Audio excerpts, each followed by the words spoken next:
Perfect mornings, Miss Faye. Good morning po. Perfect morning. Ayan, thank you for joining us. Okay, nakaka-inspire po yung kwento ng inyong mga kapwa MSMEs. Gusto rin namin, ito naman, tahong. Yes. Paano ka naman napunta sa tahong? Okay, kwento niyo po sa amin yung inyong journey. Actually, ma'am, 2005, nag-start na akong gumawa. Pero my first product, yung gourmet tuyo.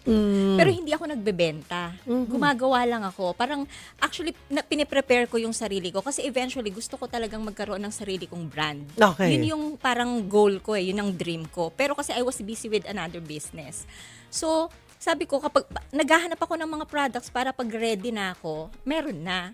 So, fast forward to 2019, nung binigyan ako ng go signal ng husband ko na, sige, gawin mo na yung gusto mo. Ayoko nang ano yung tuyo kasi ang dami na. Ang dami na Oo, ang sa dami na. So, market. I was browsing nung nakita ko yung adobong tahong. So, na-curious ako kasi ang dami palang nagbebenta ng adobong tahong. So, parang nakita ko yung potential niya to become successful or to become popular like the gourmet tuyo. Parang ganun ang nakikita ko sa kanya. So sabi ko, pwede to. Pero nung umu-order ako, hanggang 2 months, 2 weeks lang ang shelf life ng mga ino-offer nila. So sabi ko, hindi pwedeng i-offer yan sa locally or export kasi 2 weeks lang. So inaral namin siya. Pero habang inaaral namin, hanggang 3 months lang talaga siya umaabot. Kasi alam mo naman po ang tahong, 'di ba? Medyo maselan kasi siyang produkto. Kaya doon ako lumapit, ma'am, sa DOST. So sila yung tumulong sa akin sa product development ng mga tahong namin. So now ay mas matagal na Yes, siya. ma'am, 1 year. Okay. Yes, 1 So year ito, po. pwede. Yes, Ayan. pwede. Oo, Opo. pwede. Kaya yun. Kaya doon namin, nag-start kami sa adobong tahong. Nung naaral na namin yung production niya, yung processing niya, nagdagdag na kami ng another variant, yung buttered garlic tahong. Buttered garlic. Okay, they have 4 variants, no? Okay, you have the adobong tahong in pure olive oil. And the Okay. buttered garlic. Lahat olive oil. Yeah, that too, ma'am. Ito, buttered kasing- garlic tahong in pure olive Olive oil. Okay, this the one. tuyo is sa corn of course, oil. it's still the tuyo. Oo. Yes, ma'am. Tapos meron kaming tagilo. What is, ano? Tagilo is burong hipon. Tagilo kasi ang tawag sa Pampanga. So, I'm a Kapampangan. So, parang gusto ko namang i-honor yung pinanggalingan ko. So, Oo. pinangalan ko siya kung saan siya kilala. Tagilo. Nako, nanay ko. Yan na naman si nanay ko. Eto, tagilo. Sarap. Okay. Doon sa, okay, what year yung tahong again? 2019. ma'am. 2019. During that time, hindi pa ganon ka-popular. Nakita mo opo. ba ngayon yung competition? Titan? Madami pa rin, ma'am. Yung problema kasi, ma'am, sabi ko nga, may kakilala akong gumagawa rin ng same product. Sabi ko sa kanila, magpa-certify sila. Kasi right now, ako pa lang yung FDA certified na tahong manufacturer. Kaya, sayang, di ba? Sayang yung opportunity. Madaming nagbebenta online. Yun lang ang nagiging problema eh. Parang kailangan mo talaga siyang pagtuunan ng pansin, kailangan mo siyang aralin talaga siya. And eventually, kailangan mo siyang ipa-certify. Kasi, yung certification kasi, ano yan eh, it's your protection of your brand, protection din ng customers mo. Oo, totoo. Yung trust, Yes, na opo. alam nyong dekalidad. Yes. Yung, safe. Safe, yung opo. kinakain yung mga bottled products na Yes. ino-order nyo. So, FDA. At saka yung potential growth Yes, pa. ma'am. Yung mas malawak na oportunidad Yes. when you are FDA certified. Yes, opo. Pero hindi rin siguro madali magpa-certify. Hindi, ma'am. Oo, talaga ang dadaan ka sa Opo, butas hanggang ng ngayon karayom naman. ba? Talaga Hanggang ba? ngayon, ma'am, ganun pa rin. Kasi ang dami niyan eh, hindi ka lang naman, sabi nga namin, akala namin gagawa ka lang, ibebenta mo lang, hindi pala ganun. Kasi if you really want to go global, kailangan mo talagang dumaan sa tamang proseso. Oo. At ano ulit ang bestseller at gusto mong matikman The ko? buttered garlic, ma'am. Eto, ang Yes, buttered ma'am. garlic, tahong, Tahong. in pure olive oil. Wala bang kanin dyan? Kanin sana, ma'am. Kanina And pa. yung iba namin sa crackers, Yes. better. oo. Or minsan sa Ay, pasta. sa mga Pinoy, alam mo naman, kanin, Kanin is life. Kanin talaga. Diba, mga kapatid? Okay. Ano yung iba pang challenges? Kasi ngayon, like now, nag-iiba, diba, yung competition is tighter. Yes. Sabi ko nga kanina, ito, nasa IFEX ka or nasa National Food Fair, ay mahalos kayo, magkakatabi, ay magkakakompetensya. You Yes. support each other but you compete with each other. So, Yes.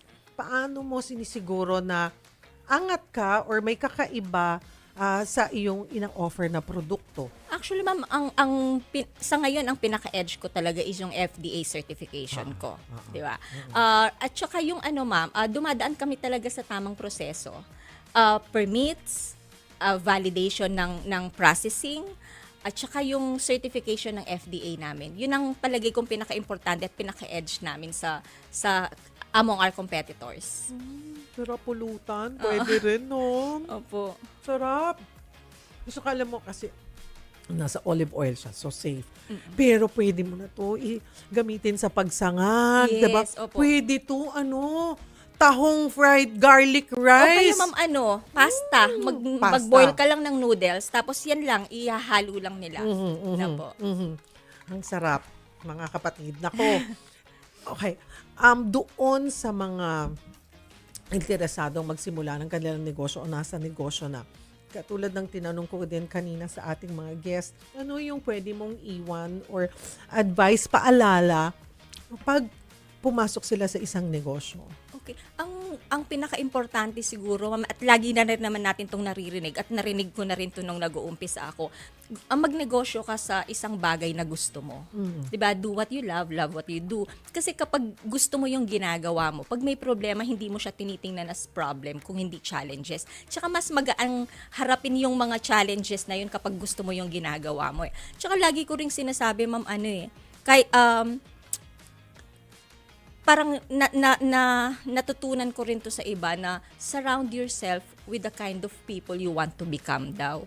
Kasi nga, kasi ma-adapt mo yung mentality nila, yung kaalaman na gusto mong matutunan sa kanila. So yun po ang pinaka-importante. Una, gawin mo pasukin mong negosyo kung ano yung may interest ka, may passion ka at gusto mo yung ginagawa mo. Yun yung sipag, yung dedication mo, the commitment, ano yung pinakamalaking challenge dito sa journey mo? Kasi kanina kausap natin si Ma'am Asuncion, talagang nawala na lahat to the point na gusto niya ayun pala si Ma'am, na gusto niya na rin niyang mawala sa mundo. Masyadong grabe na yung pinagdaanan. Pero may mga ganun talaga bang challenges na haharapin na dapat maging handa yung ating mga negosyante? Yes, ma'am. Kasi hindi naman yata nawawala yan kahit naman hindi sa negosyo, di ba? Hindi naman nawawala yung challenges, hindi naman nawawala yung problema. Ako kasi, siguro kasi dahil late ko na rin napagdesisyonan na magne-negosyo na ako. So parang ako chill lang, hindi ako nagmamadali, hindi ako, kapag may problema, okay, sige, wag yung problema, ano yung solusyon? Yung mga ganon. So far, ang pinaka nahirapan talaga ako yung processing. Kasi nga, since gusto ko siya i-distribute locally and gusto ko siyang i-export, dun kami nag-concentrate at dun kami nahirapan kasi FDA certification hindi ganun kadali. Tapos ang tagal ng proseso. So parang dun ang mahirap eh. Ang maganda lang po, ang dami rin na kasing programa ng gobyerno na malaking tulong sa mga negosyante. So lapitan lang po sila kasi ang dami, ako late ko rin lang nalaman na ang dami palang programa na kapag pala like product development, punta ka sa DOST, funding, pwede ka nga pumunta sa DOST, DTI, mga ganon na alam ko karamihan ng mga negosyante hindi alam yun lalo na yung mga startup na ang dami po, magtanong lang, mag-inquire lang, ang daming programs ng government na pwedeng tumulong sa kanila. Ilang taon na kayo sa negosyo? 2019, ma'am, magsi 6 years na po. Okay, 6 years. Doon, pumasok ka doon sa kung saan Pandemic. parang challenge. Yung challenge, pandemic, ngayon, oil crisis. Sa inyong mga negosyante rin, ano rin yung nagiging hamon?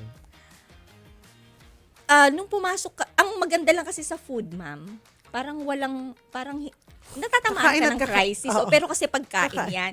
Nung pandemic na nagulat kami, ang lakas namin eh. Kasi di ba karamihan ng tao, yan ang hinahanap, yung ready to eat, madaling, hindi mo na kailangang magluto. Tapos, available siya, nakapasok kami sa mga convenience stores, so madali siyang mabili para sa kanila. So, yun, parang sa ngayon po sorry nawala ako. Parang ano po, kailangan mo lang talagang magsumikap. Mhm, mhm, mhm. At doon sa mga kapatid natin na siguro sa atin, no, we would always advocate na to keep supporting locals. Yes. Dahil gone are the days. Ito, yung mga nakaka-relate dito, yung mga katulad kong 50-hin na noon puro imported ang gusto mo. Yes. Oy, masarap to. Pero hindi. Ngayon talagang pag tinikman mo yung gawa sariling atin, mapapapikit ka talaga sa linamnam at sarap. Ay, hindi ka mapapahiya.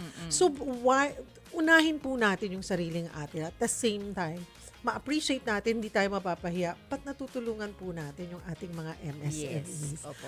At yan ay gagawin natin, simulan na natin mga kapatid sa darating na IFEX 2026. Yes, Miss ma'am. Faye, imbitahan mo na sila. Opo, this coming May 21 to 23 po, magkakaroon ng IFEX 2026. Nandun po kami at 700 plus exhibitors po ang nandun. Wow. So, madami, ma'am. Kung gusto ninyong maghanap ng ideas para makapag-start ng negosyo, pwede kayong pumunta doon. Maraming free samplings, food tasting, tsaka